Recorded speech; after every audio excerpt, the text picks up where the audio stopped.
வணக்கம் மக்களே, welcome to my channel. இன்றைக்கி நம்ம ஒரு ஈஸியான சைட் டிஷ் ரெசிபி பார்க்கலாம். எக் புரிஜி. இது சப்பாத்தி, தோசை எல்லாத்துக்குமே அட்டகாசமான சைட் டிஷ்ஷு. கண்டிப்பாக இதை ட்ரை பண்ணி பாருங்கள். இந்த வீடியோக்கு லைக் மட்டும் போட்டு பாருங்கள்.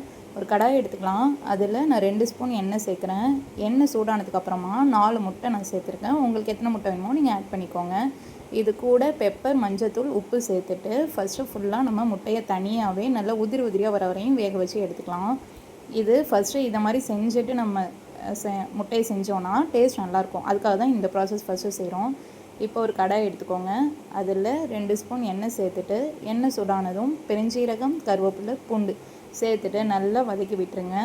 இப்போ இது கூட நான் 2 வெங்காயம் பொடிசாக கட் பண்ணி சேர்க்குறேன். வெங்காயம் வதங்குறதுக்கு கொஞ்சமாக உப்பு சேர்த்துட்டு நல்லா வதக்கி விட்டுடலாம். ஏற்கனவே நம்ம முட்டையில் உப்பு சேர்த்துருக்கோம், அதனால் நீங்கள் பார்த்துட்டு உப்பு சேர்த்துக்கோங்க. இப்போ வெங்காயம் நல்லா வதங்கி வந்துடுச்சு. இப்போ நான் 2 தக்காளி பொடிசாக கட் பண்ணி எடுத்துகிட்டு வந்திருக்கேன். அதை இது கூட சேர்த்துட்டு நல்லா நம்ம கலந்து விட்டுடலாம். இப்போ வெங்காயம் தக்காளி நல்லா நமக்கு மேஷ் ஆகி வரணும், அந்த அளவு வேக வைக்கணும். இப்போ நம்ம மசாலா ஆட் பண்ணலாம். 1 ஸ்பூன் மிளகாத்தூள், 1 ஸ்பூன் மல்லித்தூள் சேர்க்குறேன். உங்களுக்கு காரம் எவ்வளோ வேணுமோ அது தகுந்தாப்புல நீங்கள் ஆட் பண்ணிக்கோங்க. சேர்த்துட்டு இது கூட பச்சை மிளகா கூட ஆட் பண்ணலாம். நான் பசங்களுக்கு கொடுக்குறதுனால நான் பச்சை மிளகா ஆட் பண்ணல. உங்களுக்கு வேணும்னா நீங்கள் பச்சை மிளகா 2 ஆட் பண்ணி கலந்து விட்டிங்கனாலும் அதுவும் நல்லாயிருக்கும் டேஸ்ட்டு.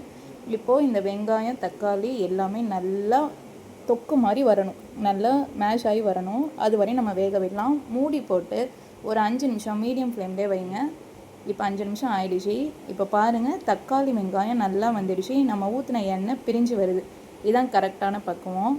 இப்போ நம்ம முட்டை எடுத்து வச்சிருந்தோம்ல தனியாக, அதை இது கூட சேர்த்துட்டு மிக்ஸ் பண்ணிட வேண்டியதான். சில பேர் என்ன பண்ணுவாங்க, இந்த மாதிரி வெங்காயம் தக்காளி சேர்த்துட்டு இது கூடவே முட்டை ஆட் பண்ணுவாங்க. அப்படி பண்ணுறதை விட இந்த மாதிரி ஃபஸ்ட்டே முட்டையை நம்ம பொடி மாஸ் மாதிரி பண்ணிவிட்டு அதுக்கப்புறம் இது கூட சேர்த்தோன்னா இதோட டேஸ்ட்டே வேறு லெவலில் இருக்கும். அந்த மாதிரி செஞ்சோன்னா நமக்கு வெங்காயம் தக்காளியோட முட்டை ரொம்ப அந்த ஒரு கம் மாதிரி இருக்கும்.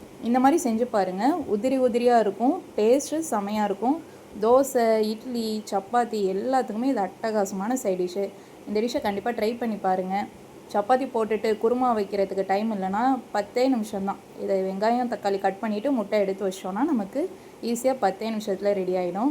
இதில் வேணும்னா நம்ம டொமேட்டோ சாஸ் சேர்த்துக்கலாம். அது கொஞ்சம் ஸ்வீட்டு, காரம் எல்லாம் கலந்துருக்கும். நான் டொமேட்டோ சாஸ் ஆட் பண்ணல. உங்களுக்கு வேணும்னா நீங்கள் ஆட் பண்ணிக்கோங்க. இந்த வீடியோ உங்களுக்கு பிடிச்சிருக்குன்னு நினைக்கிறேன். பிடிச்சா என் சேனலை சப்ஸ்கிரைப் பண்ணிக்கோங்க. நாளைக்கு வேறு ஒரு வீடியோவில் சந்திக்கிறேன். தேங்க்யூ.